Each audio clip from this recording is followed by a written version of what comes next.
Hello viewers, this is Jerry's Tech. Welcome to today's video. Okay, just to make it quick, I want to talk about these systems. See, these are safety gadgets that have been attached to this compressor or to the entire unit, the compressor particularly.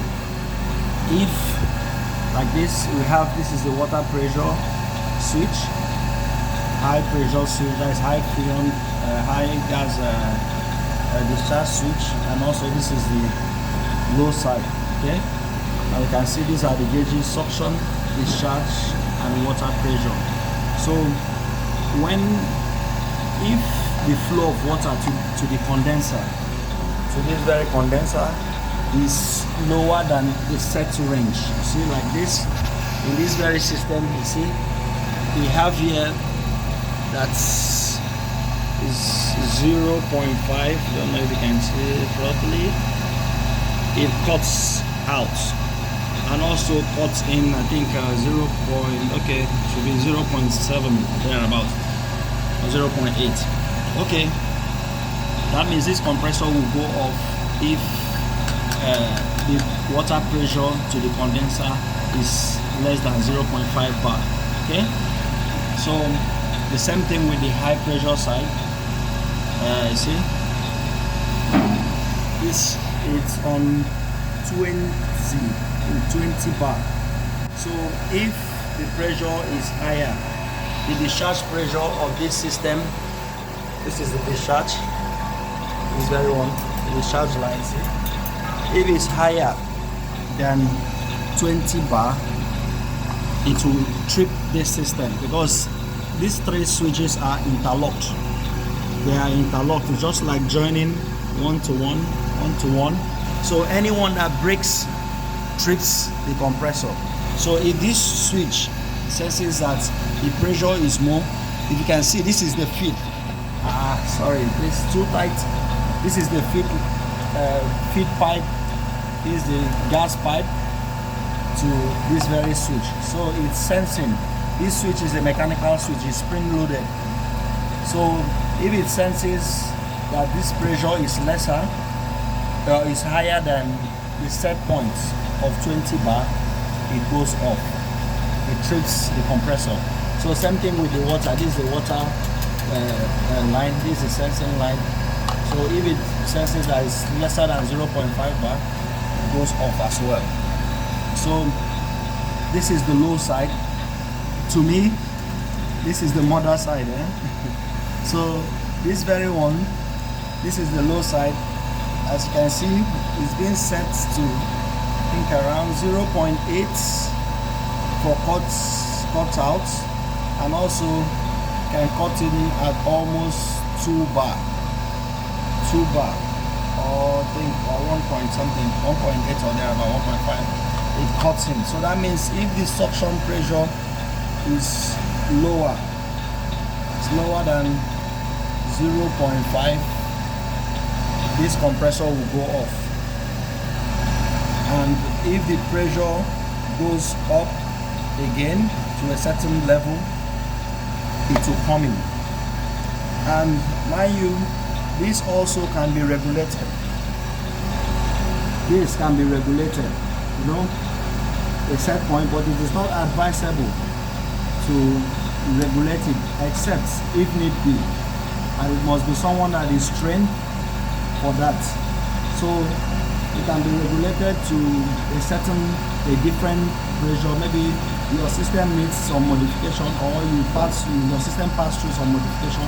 You can regulate this. Okay, this, as you can see, it is a lock. This is a lock pin that secures this. Sorry. It secures this place. I just install this now, see, so that it will be impossible for you to regulate except you lose this and you free the screws, so you can regulate both the cutting and the cutout area. Okay, in the next phase of this video, I need to talk about the importance of this system. If your water your feed water to the condenser. You know, as far as this compressor is compressing, there is you know, the compressed gas will be so hot to a very high temperature, so it comes to this condenser for cooling.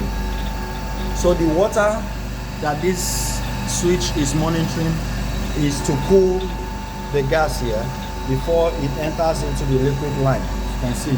So when it cools it, the temperature of that gas will reduce, and it will help the gas to go and do its job properly the way it's supposed to be.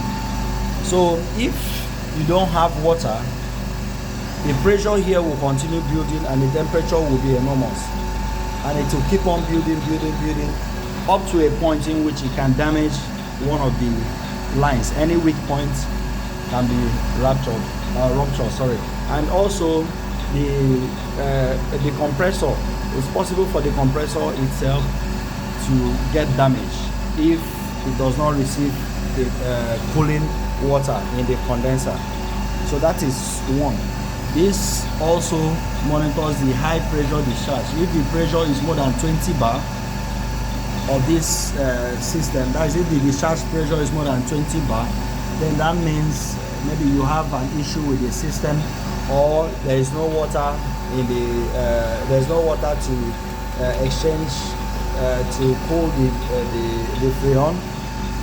Then the pressure will keep rising. The discharge pressure will keep on rising to a level that it gets to more than 20 bar. As you can see in this gauge, we have it's not up to 15. If you can see very well, this should be around 13.5 bar. So in a situation in which you lack cooling of this condenser, the pressure will rise rapidly because there is nothing to cool the gas here. So the pressure will rise rapidly, the temperature and the pressure will rise rapidly. So if this very switch fails to cut out, but normally it's supposed to cut out, but it's a mechanical switch, it can fail. So if it fails to cut out, when the pressure gets to 20 bar and passes 20 bar, this will cut it off. Okay, so this is the function. Is for the safety of this equipment, or the safety of this entire system. This one also, if peradventure you have leaks, gas leaks, and maybe you are not aware, this is the low side. This is the low pressure switch. So as you can see, this switch, I think it was set to 0.5 to cut out. So if the pressure is very low, that is beyond the set point, it will cut the system out, because you have lost gas. Maybe your pipe is, one of your pipes are leaking or is leaking, so, and you don't have enough freon in the system anymore, you don't have enough refrigerant, so it will cut the system out. So it's a safety gadget as well. This one also this one does the job of tripping the system normally, the way it's supposed to be. That's the operation of the system. Maybe when your evaporator goes into a defrost mode, the controller in here is a controller in here that sends a signal to the solenoid valve, the refrigerant, the liquid line, the valve that controls the liquid line that goes into the TXV, the expansion valve. So when that valve is off, there will be no refrigerant coming here. Returning back to the compressor. So so doing, you will have a very low refrigerant level here. So when you have it very low, so what happens is that this system will cut the entire system out. It's not that it's faulty. No, it's not faulty. It's just that is how it's designed to work. If I'll show you later in this video, if the solenoid, the solenoid valve in the liquid line is put off by the system itself, so by so doing, there will be there will be less gas here, less gas in the system returning back to the compressor. So this switch will cut the compressor off. That means it will tell the compressor, okay, relax, you are not needed at this point in time.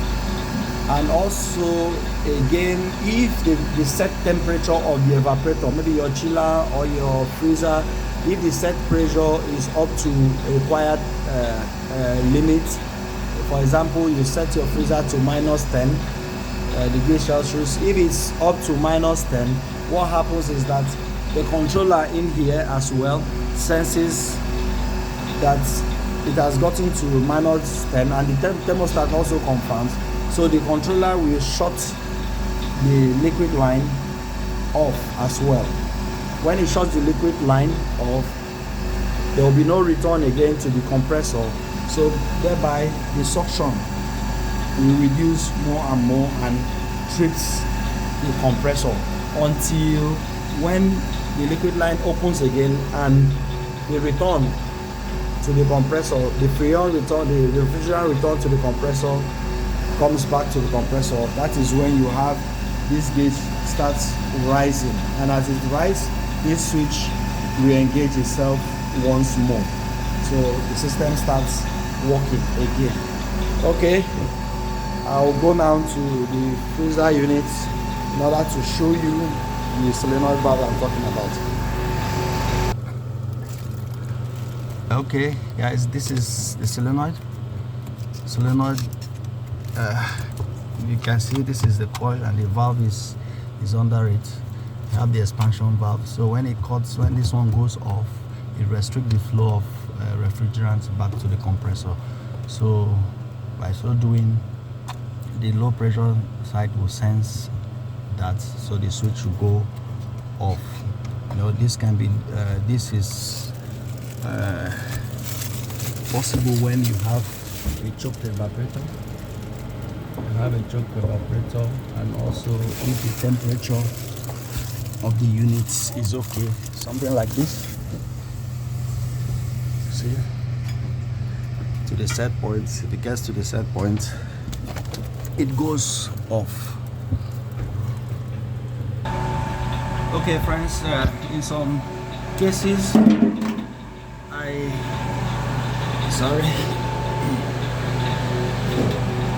some cases I advise that